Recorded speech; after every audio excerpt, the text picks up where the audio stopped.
Okay, afternoon all. Vortex Workshop. I wanted to actually point out one thing. Whenever you're actually doing 3D sculpts for models, especially for, say, for instance, war games or narrative like RPGs, the main different poses that you actually have are heroic, dynamic, and then your static at ease pose. The ones that typically actually sell better, actually see, is the dynamic poses, ones that are actually doing something, not just standing around and basically the arms at the side, kind of like the actually military at attention. Another one is heroic poses, save for the heroes.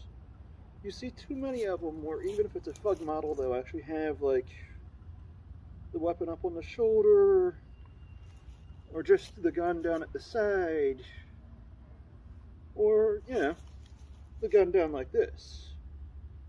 Now, those work for board games, but that's actually typically something that's mass produced using molds, and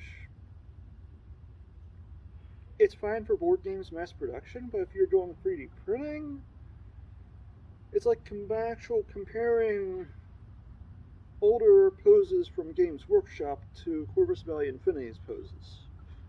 Those are much more dynamic, where they're actually doing something, where it's not just the weapon on the shoulder, head cocked, or anything else.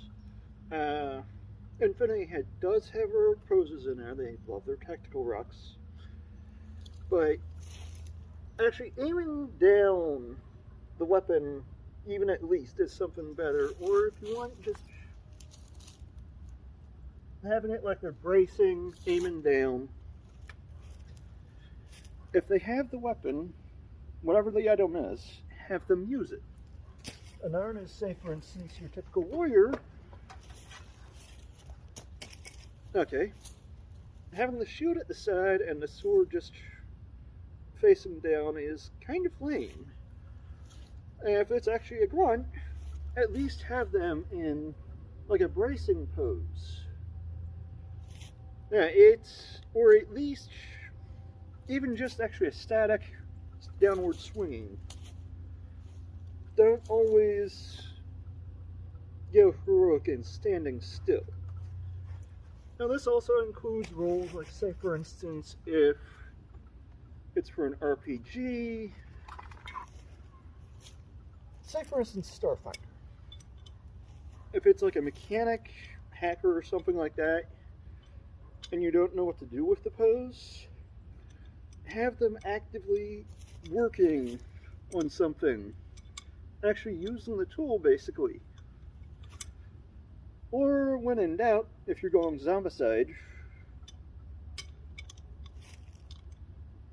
like they're actually about to just sit here and use whatever they have in their hand to defend themselves. Sorry if it's a bit long-winded, but typically I see dynamic poses sell better. Save the heroic poses for the heroes, and not just static poses. We're not talking war games anymore. Yeah, made in the 1980s. You all have a good one.